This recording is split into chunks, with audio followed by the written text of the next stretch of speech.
바울 그리고 그 동역자 빌레몬에 대해서 함께 알아봤습니다. 그러면 그 동역의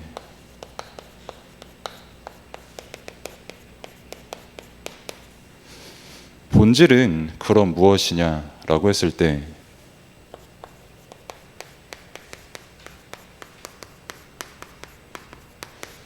예수 그리스도께서 우리의 주인 되시고 예수 그리스도께서 우리와 함께 하시고 예수 그리스도를 믿는 그 믿음 안에 있는 것이 우리의 동역의 본질이고 동역의 기준입니다. 그리스도가 아니고서는 오늘 읽었던 본문의 말씀대로 낮아지기가 참 어려운 세상입니다. 그리고 누군가를 섬길 때에는 반드시 계산이 들어갈 수밖에 없어요.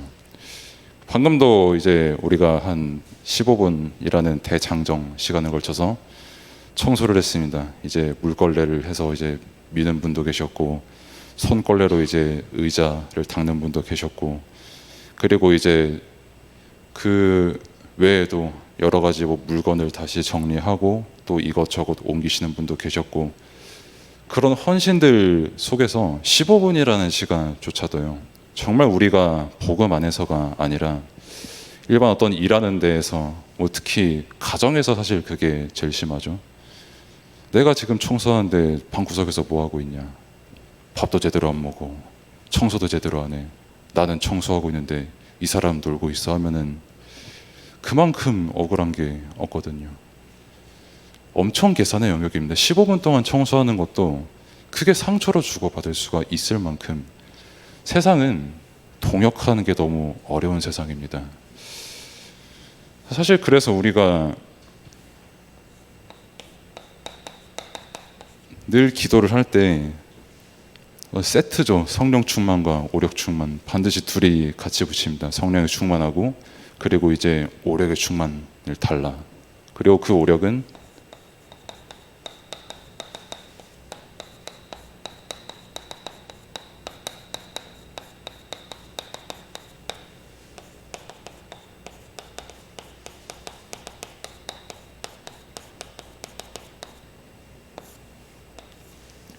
이렇게 5가지 힘을 보고 오력이라고 합니다. 영력과 지력과 체력과 경제력과 그리고 인력.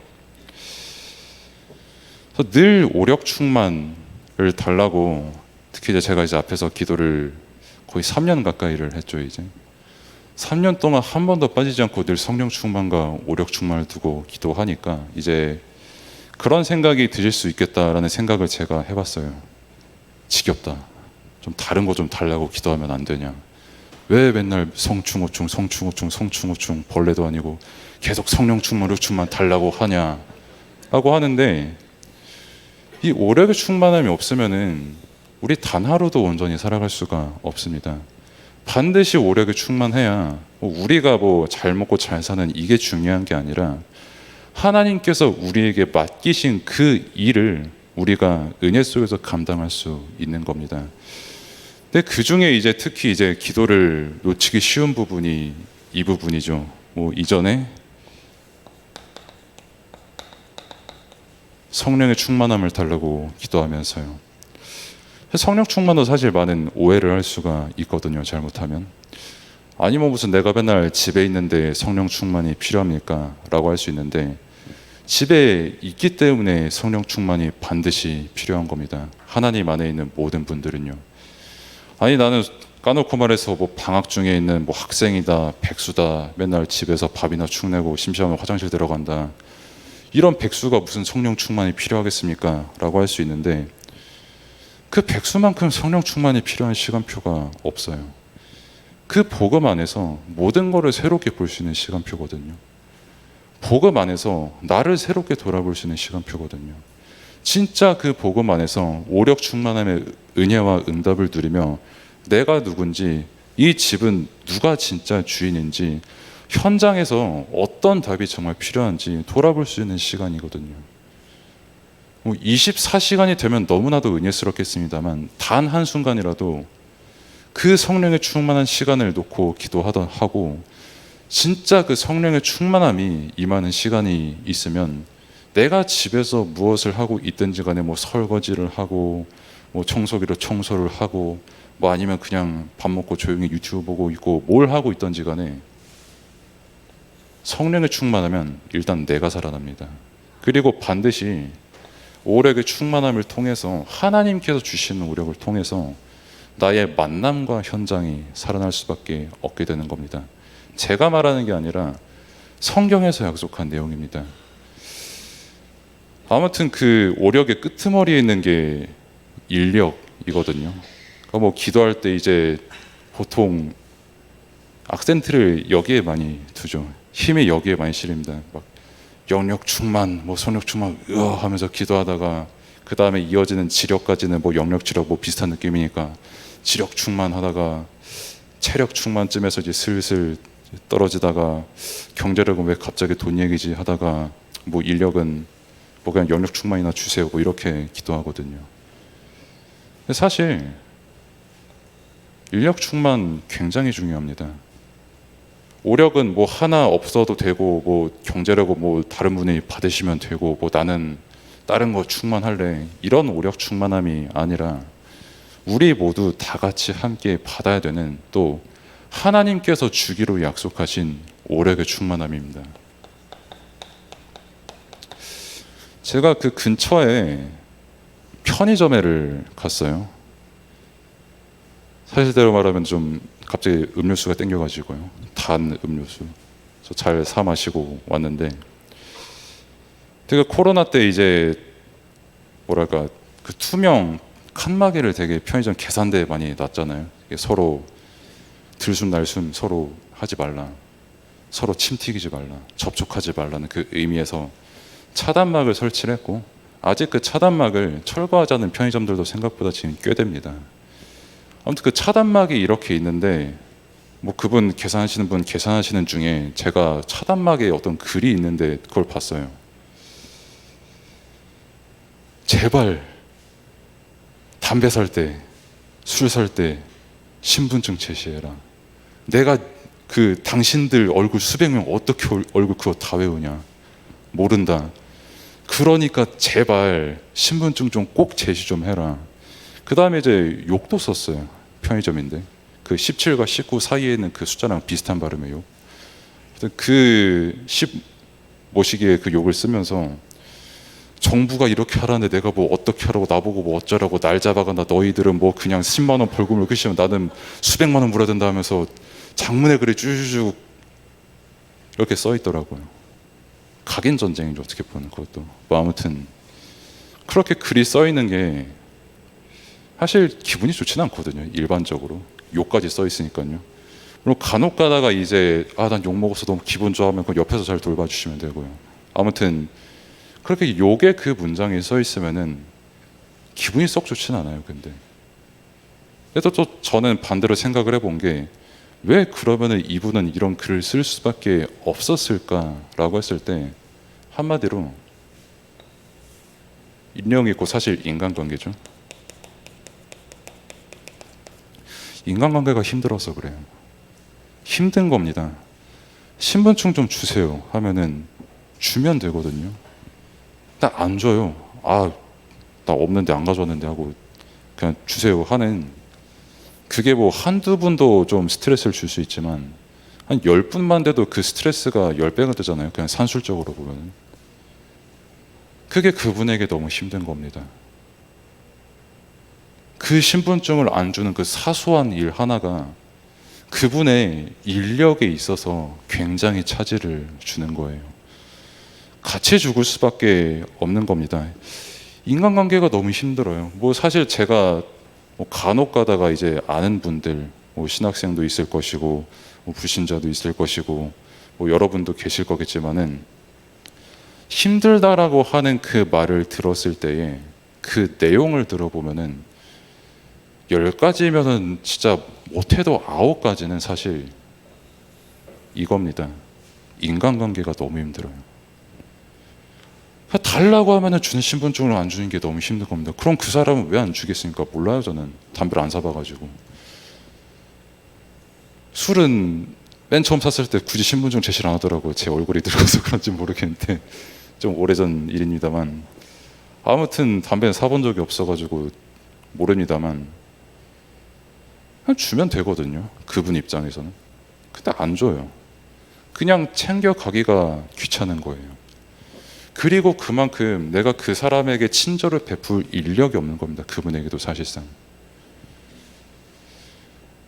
그래서 오력 충만할 때 그럼 어떻게 이 인력이 충만해지냐라고 했을 때 이제 답이 우리가 진짜 영력에 충만하고 성령에 충만해서 내가 누구인지를 진짜 알고 상대방이 무엇인지에 대한 그 본질을 영적으로 정말 알면은 그때 이제 인력과 인간관계의 답이 나오는 거거든요. 근데 이 인간관계에 대한 답이 없으니까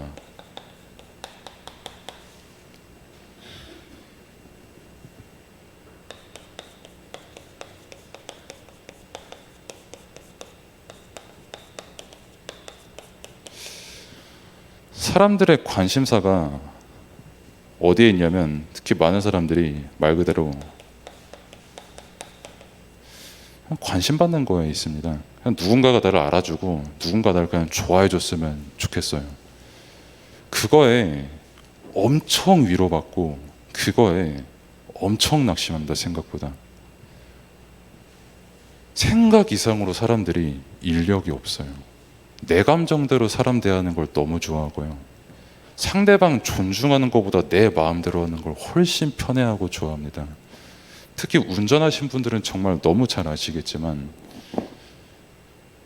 저는 수원에 있을 때마다 늘 하나님께 드리는 질문이 저 차는 진짜 깜빡이를 안 넣고 출고한 거냐, 아니면은 저분이 뭐 되게 급하신 일이 있냐, 뭐 왼손에 문제가 있으시냐, 왜 깜빡이를 안 넣을까요 하나님이라고 질문을 할 수밖에 없는 그런 경우들이 되게 많거든요. 진짜 인력이 없어요. 인간관계를 온전히 맺을 수 있는 힘이 없습니다. 근데 관심은 되게 받고 싶어 해요. 한 예로 랩런트들이 많이 하는 게 이제 인스타라는 어플 SNS를 되게 많이 하거든요. 그리고 뭐 이제 어떤 사람이 이제 나를 팔로잉을 하면은 이제 그 사람은 이제 나의 팔로워, 따라오는 사람이 되는 겁니다. 그러니까 누가 나를 따라오면은 그 사람 나를 말 그대로 따라오는 사람이 되는 거잖아요. 되게 쉽잖아요. 그리고 따라오는 사람은 왜 따라옵니까? 라고 했을 때 간단해요. 그냥 내 일상을 재미있어 하는 겁니다. 그 사람이. 내 일상을 뭐 어디 가서 커피 마셨다, 어디 가서 스테이크 썰었다, 뭐 어디 산 꼭대기 올라와가지고 야호 했다 하면은 야, 니 야호 했니? 어머 하면서 그렇게 팔로잉을 하거든요. 그러다가 이제 그 팔로워 나를 따라오는 사람이 한 이제 100명 되면은 이 사람도 인간관계를 맺는구나 하는 거고, 한 1000명이다 하면은 오, 좀 많이 많다 이러고, 이제 뭐 10만 명 넣으면은 아예 그 계정을 거래를 해요. 10만 명한테 뭐 광고를 할 수도 있고 뭐 메시지를 줄 수도 있고 굉장히 많은 영향력을 줄 수가 있거든요. 왜 뜬금없이 이 얘기를 드리냐면은 저도 안 했을 땐 몰라서 요즘도 잘 하진 않는데 뭐 가끔가다 접속을 하면은 우리 랩런트들의 일상생활의 모습을 볼 수 있어서 재미있긴 하던데요. 뭐 아무튼 너 뭐 팔로워 몇 명이냐, 팔로잉 몇 명이냐 하는 게 예를 들어서 나를 300명이 따라온다 하면은 많이 따라오네 하는데 내 옆에 있는 친구가 500명 따라오면 그거 되게 부러워하거든요. 그리고 나를 따라오는 팔로워가 되게 많은 사람은 그거 가지고 자존감까지 되어 있거든요. 그만큼 사람들은 다른 사람들의 관심을 되게 받고 싶어 합니다. 그게 무슨 말이냐면 평생 동안 살아가는데 사람이 삶을 살아가는 데 있어서 반드시 인력은 필요하게 되어 있는 거예요. 근데 이 인력이 제대로 안 돼 있다라는 거는 뭐 전쟁사 봐도 알 수 있죠. 뭐 늘 볼 수 있는 뭐 정치를 봐도 알 수 있죠. 살인 사건들 결국 이거거든요, 사실. 저 사람이랑 나랑 인간관계가 제대로 안 돼서.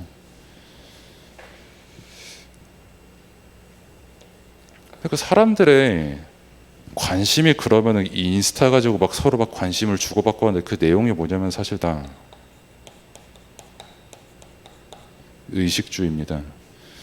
뭐 어디 나무에 무슨 판다가 매달려 있는 거 와 재밌다고 막 몇천 명이 좋아하고, 뭐 어디 고양이 막 쓰다듬으면 가만히 있다고, 야 저 고양이가 가만히 있어, 심지어 물로 씻기는데 와 가만히 있어, 저건 수속성 고양이 하면서 되게 좋아하고, 뭐 아니면은 뭐 부부 생활 그냥 아무것도 아닌 그 부부 생활 막 좋다고 몇만 명이 막 댓글 달고, 다 이거예요. 결국 의식주. 결국은 관심사가 여기에 있고, 이거 가지고 결국 인간관계를 맺고, 그래서 결국 겉으로 보기에는 이 사람이랑 나랑 잘 맞으면 친구고 뭐 오래가고 서로 도와줄 수 있을 것 같지만, 인생 오래 사신 분들은 다 잘 아시지 않습니까?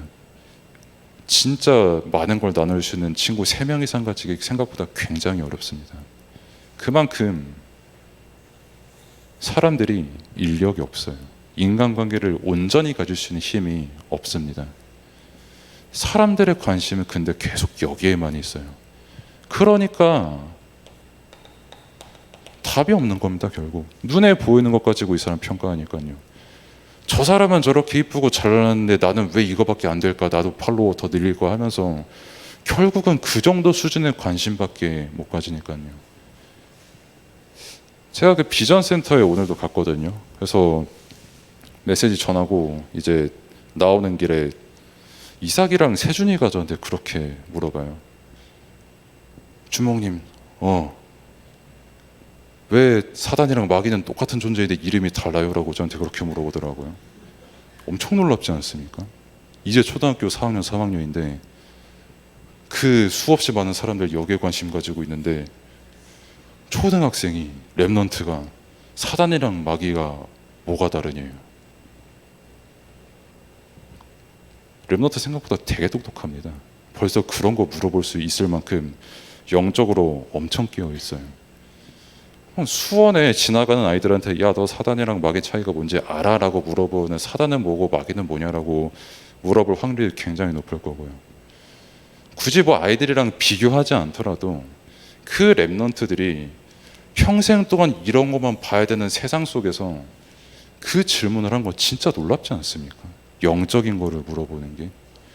간단하게 대답해 줬습니다. 사탄은 구약에서 쓰는 이름이고 히브리 사람들, 마귀는 그 신약에서 이제 이간자라는 그 새로운 단어가 탄생한 거다, 신약. 신약에서도 사탄이라는 단어 쓴다, 그렇게 알아라 하니까 당연히 잘 알아듣죠. 똑똑한 애들이니까요. 또 하나님께서 주신 지혜로 깨닫는 아이들이니까요. 그래서 하나님의 관심사는 오늘 기도 수업 말씀에서도 나온 부분입니다만,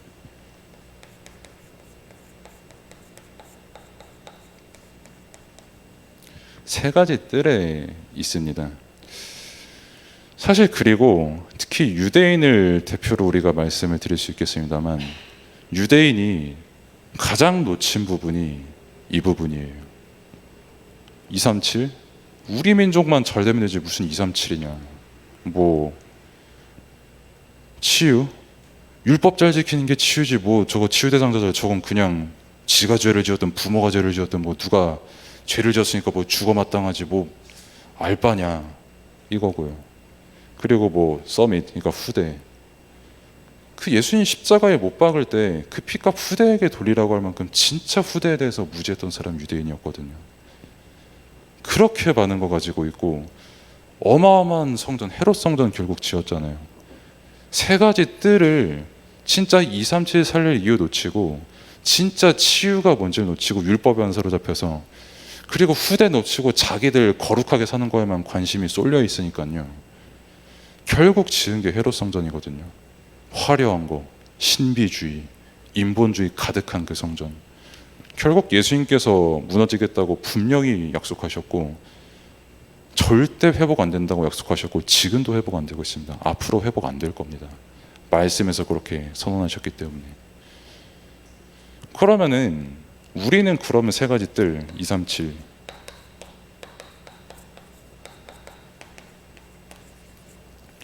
우리는 그러면은 이 부분에 대해서 어떻게 답을 가지고 있어야 되냐. 우리의 관심사가 이 부분이 돼야 되는데 왜 우리가 이 부분에 관심을 가져야 되냐라고 했을 때, 하나님의 관심이기 때문에 우리가 여기에 관심을 가져야 되는 겁니다. 뭐 우리가 복을 빌어서 복을 얻는 것처럼, 뭐 우리가 그냥 뭐 하라고 하니까 뭐 하는, 어떻게 보면 그게 더 맞죠 사실. 하나님께서 237 치유 후대에 뜰이 회복된 성전을 원하시기 때문에, 그래서 우리가 이 응답에 함께 인도받고 있는 겁니다. 치유가 뭡니까 그러면은? 예수 그리스도가 치유입니다. 다른 거에 치유 없어요.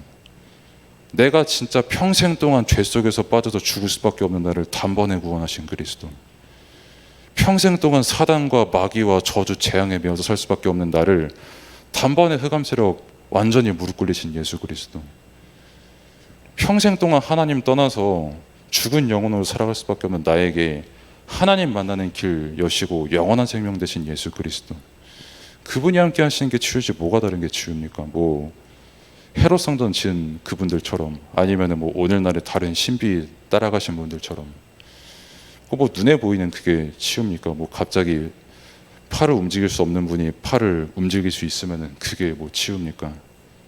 그러다가 또 팔 안 움직일 수도 있는 거고요. 뭐 팔을 움직이면서도 무엇을 위해 팔을 움직이냐가 중요한 건데, 치유의 기준이 완전 잘못되어 있어요. 우리는 이미 완전한 치유를, 응답을 받은 사람들입니다. 우리는 계속 부족하고 계속 쓸데없는 다른 생각하고 인력이 너무 충만하지 못해서 늘 영력이 충만한 상태에서 인력을 가져야 될 만큼 우리는 연약한 사람인데, 그래서 그리스도께서 우리의 주인 되시고, 그래서 그리스도께서 우리와 함께 하시는 그 자체가 우리에게 최고의 치유가 되는 것입니다.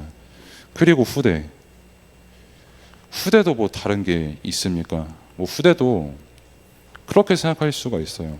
뭐 특별한 프로그램을 만들고, 뭐 얘한테 많은 메시지 전달해주고, 뭐 아니면 이거저거 좋은 거 시청각 같은 거 만들어가지고 막 전달해주고, 꼭 필요한 부분입니다. 그 부분도 꼭 필요한데, 진짜 후대에게 올바른 사역하는 게 뭔 줄 압니까? 내 옆에 동역자에게 그리스도 안에서 권면하는 겁니다. 어제도 덕평에서 그렇게 말씀을 주시더라고요. 사찰 아들 딸들이 제일 시험 많이 든다. 교회 사찰. 왜? 너무 사찰을 사람들이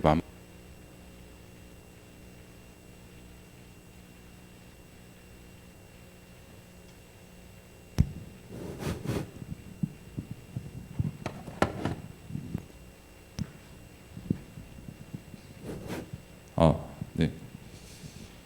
너무 사찰을 만만하게 보니까요. 아들 딸들이 그거 보고 시험 드는 거예요. 뭐 그냥 사찰이니까 그냥 뭐 하루 종일, 좀 진짜 속된 말로 하면은 교회 아파트 솔직히 경비원 이런 취급을 해보니까 경비원분들도 얼마나 고생 많이 하시는데, 그냥 그런 취급을 교회에서 해버리니까요. 차라리 세상에서 하면 뭐 그렇다 치지만 교회에서 해버리니까요. 그거 보고 제일 시험 드는 사람들이 그 아들과 딸들이라고 그렇게 말씀하시더라고요. 저는 그랬습니다. 제 부모님이 선교사님이시고 또 목사님이시잖아요. 사모님이시고. 막 제 어떤 성도님께서 제가 보는 눈앞에서 제 아버지 선교사님과 다른 목사님 메시지를 비교해서 이 목사님 메시지는 되게 뛰어난데 여긴 별로다, 이런 말을 하시는 경우도 제 눈앞에서 봤고, 뭐 아니면은 어떤 성도님께서 제 사모님이시니까 재정 가지고 막 아유 사모님 재정 왜 그렇게 하세요 막 이렇게 말하는 것도 제 눈앞에서 봤고요. 뭐 그분들이 어떤 감정을 느끼셨다 이건 제가 함부로 평가하면 안 되니까 그냥 기도할 뿐입니다만, 그거 보고 있는 자식 입장에서 그렇게 썩 기분이 좋지는 않거든요.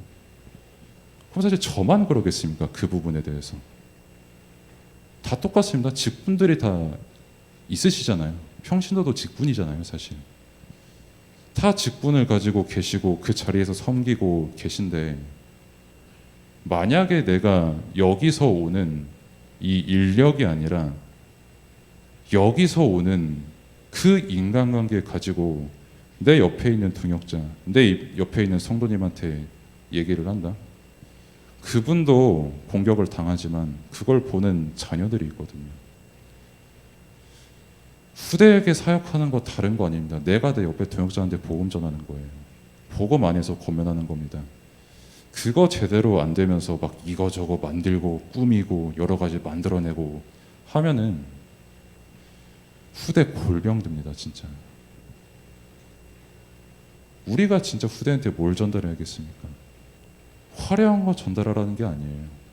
하나님께서 우리에게 지금 주신 복음 제대로 누리고 성령에 충만하고 오력에 충만해서 하나님께서 주시는 그 은혜 안에서 인간관계를 가지며 함께 권면하고 동역하는 그 모습 후대에게 보이라는 겁니다.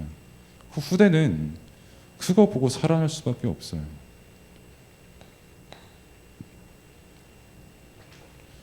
그러면은 전도자 바울, 그래서 바울의 관심이 어딨냐라고 했을 때 당연히 오직 복음 속에 있었고요.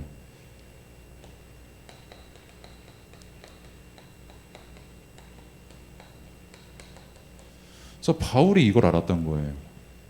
빌레몬을 권면하고 그 지역을 권면하고 그 가족을 권면하고 함께 있는 제자 오네시모와 함께 빌레몬을 권면한 겁니다. 거기에 그 지역이라는 237 그리고 치유 그리고 후대 다 들어있는 거거든요.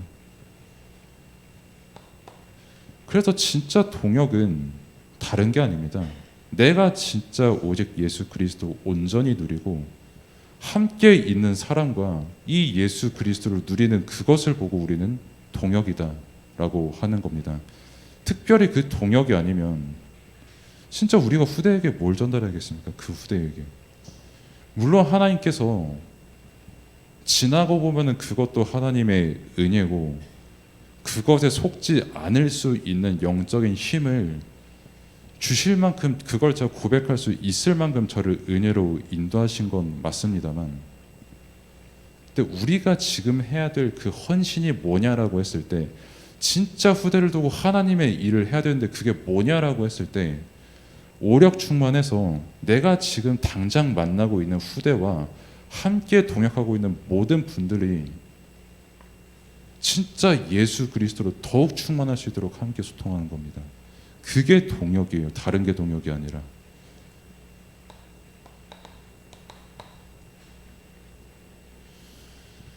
그래서 우리가 예수 그리스도의 은혜를 입어서 뭐가 회복됐냐면 관계가 회복됐습니다. 하나님과의 관계. 그래서 우리가 인간관계가 막바로 다시 회복이 된 거예요.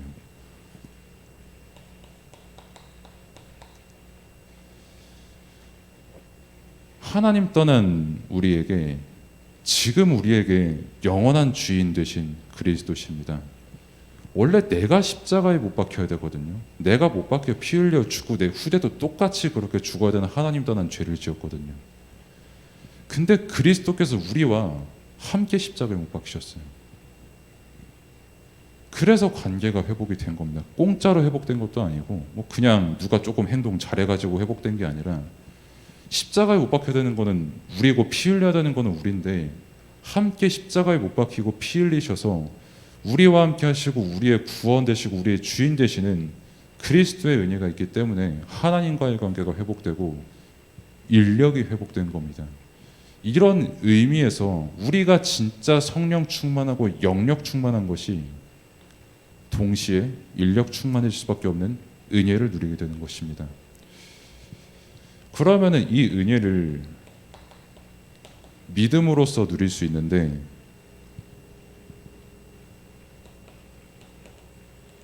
믿음도 은혜입니다. 하나님의 선물입니다.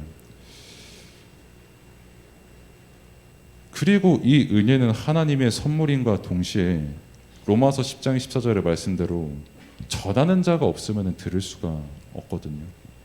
누군가 반드시 전하는 자가 있어야 되는 그 복음을 우리가 들었는데 누구에게 그 복음을 들었냐라고 했을 때 이 사실을 누리고 있는 사람을 통해서 복음을 들은 겁니다. 함께 복음을 위해서 동역하고 있는 이분들이 전하는 복음이 지금 우리에게까지 전달이 되고 있는 거거든요. 시대를 초월하고 공간을 초월하는 응답입니다. 영원하신 하나님의 은혜고요. 그 은혜 속에서 우리가 삶을 살아가게 하시는 거죠. 그래서 우리는 믿음 가지고 동역을 하는 겁니다. 뭐 저 사람의 계산, 씀씀이, 됨됨이 이런 것 가지고 동역하는 게 아니라 말씀 믿지 않습니까? 언약 다 가지고 계시지 않습니까? 그 말씀을 믿는, 언약을 믿는 그 믿음 안에서 우리는 동역하는 겁니다. 영원토록 함께 동역하는 겁니다.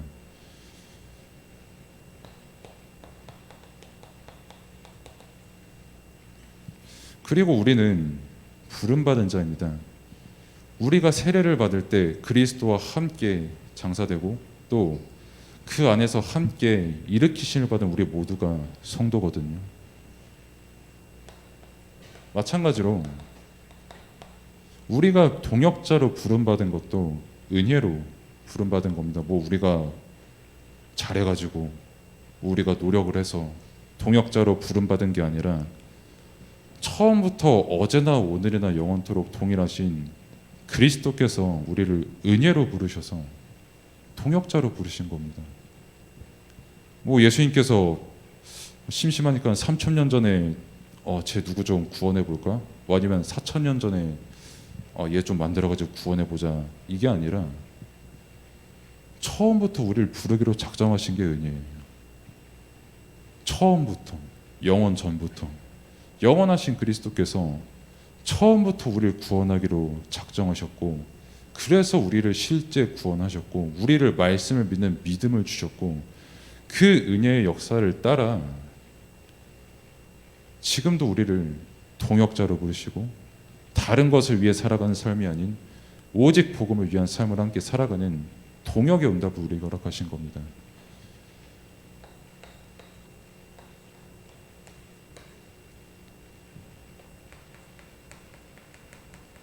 그리고 직분자로 불렀잖아요. 함께 동역하기 위해서. 뭐 가르치는 자, 뭐 섬기는 자, 세상 것 기준 가지고 와서 뭐 청소는 조금 뭐 하찮은 일이고, 뭐 이거는 조금 하찮은 일이고, 뭐 어떤 일은 되게 위대한 일이고, 그거 다 이거 기준이에요. 하나님께서 우리를 은혜로 부르신 그 부름 안에서는 그 어떤 직분도 섬김의 자리입니다. 그리고 은혜의 자리입니다. 그래서 감사할 수밖에 없는 거예요. 그렇기 때문에 우리에게 치유의 응답이 날마다 누려질 수밖에 없는 겁니다. 그리고 하나님께서 우리를 동역하는 제자로 부르셨습니다. 제자는 누구냐? 오직 예수, 오직 그리스도에 완전히 결론난 사람입니다. 고린도전서 2장 2절의 말씀처럼 그리스도 외에 다른 것을 알지 아니하기로 작정한 사람. 갈라디아서 6장 14절의 말씀처럼 진짜 예수 그리스도 십자가 외에 자랑할 것이 없는 사람입니다. 그래서 제자는 자랑하지 않아요. 뭐 내가 이거 조금 했다, 저거 조금 했다. 내가 이만큼 한 30년 신앙생활 했는데 뭐 쟤 보니까 쟤는 뭐 어디 가고 저기 가고 저기 교회 좋고. 제자는 자랑하지 않습니다. 예수님께서 나의 주인 되시고 나와 함께 하시는 그 사실에 모든 것을 가진 사람입니다. 실제 그 오직이 누려지는 사람이 제자이고 동역자입니다. 그 오직이 되면서 순종하는 사람입니다. 절대 순종 못합니다. 요즘 시대에. 특히 자존감 높은 요즘 같은 시대에 내게 이익을 끼쳐주는 사람이 아니면 순종 못합니다. 어떻게 합니까? 순종을 당장에 거슬려 죽겠는데 얘가 감히 하는. 요즘은 뭐 나이 이런 것도 없지 않습니까? 자존감 앞에서는 어떻게 섬깁니까? 사람이 사람을. 이익이 안 걸려 있으면.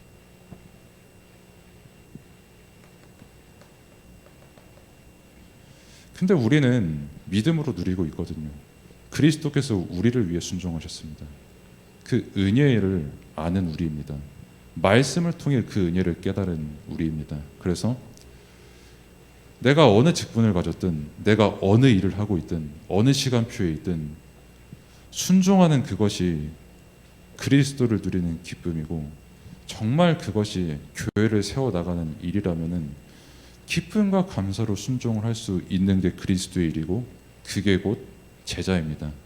내 것을 앞세우는 사람이 아닌 오직 예수 그리스도 안에서 감사함으로 순종하는 사람, 그리고 모든 영광을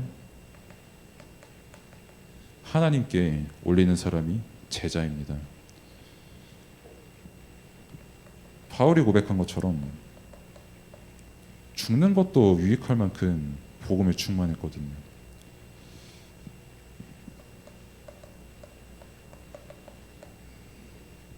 늘 바울이 복음을 전파하는 것, 진짜 이 일을 전파하는 것, 내가 잘나지기 위해서가 아니다. 심지어 너희들 잘나라고 말하는 것도 아니다. 내가 사역하고, 내가 말씀 전하고, 내가 오늘도 이 일에 함께 동역하고 제자로서의 삶을 살아가는 것, 예수 그리스도를 위함이다 라고 바울이 고백했거든요. 우리도 마찬가지입니다. 비할 바 없는 은혜를 입었고, 지금도 우리의 주인 되신 그 은혜를 입어서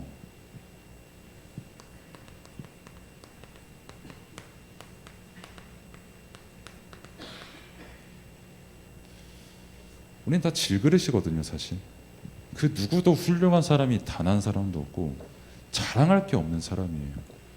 누가 함부로 막 동역을 합니까? 뭐 무거운 거 가끔씩 막 들어도 막 도와주고 당연히 해야 됩니다만은, 그게 동역의 본질입니까? 나도 상대방도 교회에 있는 모든 분들이 보배를 담은 분들입니다. 그리스도 안에서 함께 가는 우리 모두입니다. 그래서 감사함으로, 경외함으로 순종할 수 있는 거예요. 다른 이유가 필요가 없습니다. 교회에서는, 내 삶에서는, 모든 것에는 진짜 예수 그리스도, 오늘도 나와 함께 하시고 내가 생각하고 내가 느끼는 모든 것, 심지어 내 인생 살아가는 데 힘이 되시고, 특히 내가 가장 예민할 수밖에 없는 이 경제력과 나에게 가장 힘들게 하고 스트레스를 주는 인력, 모든 것의 주인은 그리스도십니다. 이 은혜를 믿음으로 누리게 하셨습니다. 이 삶을 증인으로서 살아가게 하셨습니다. 이 삶을 산 사람들 보고 우리는 증인이라고 하는 것이고, 빌레몬서에 기록됐지 않습니까? 성경 66권. 이때 역사하신 성령께서 지금 우리에게 동일하게 역사하는 겁니다. 그래서 사람들의 관심, 의식주밖에 모르니까 당연히 담배 달라, 술 달라, 신분증 내놔라 할 수밖에는요. 그런 거에 속는 게 아니라 그럴 수밖에 없는 현장의 이유를 알고 성령에 충만하고 영력에 충만하여서 지력과 체력과 경제력과 인력에 더욱더 충만하여서 인간관계를 살리고 사람을 살리고 현장을 살리는 은혜 속에 있기를 바랍니다. 기도하겠습니다. 하나님 감사합니다. 영원토록 우리를 인도하시는, 그리고 영시전부터 그 인도를 작정하신 은혜에 감사를 드립니다. 지금 우리의 주인은 예수 그리스도십니다. 내 삶의 모든 것의 주인이 또한 그리스도십니다. 그래서 눈에 보이는 것에 속는 것이 아닌 항상 성령에 충만하여 특별히 나에게 문제를 주는 모든 사람들에게 복음이 전파되고 그 빛이 증거될 만큼 증인으로서의 삶을 살아갈 수 있도록 하나님께서 우리에게 모든 것을 지키시고 또 더욱더 복음에 충만할 수 있도록 은혜를 주옵소서. 예수 그리스도의 이름으로 기도드립니다. 아멘.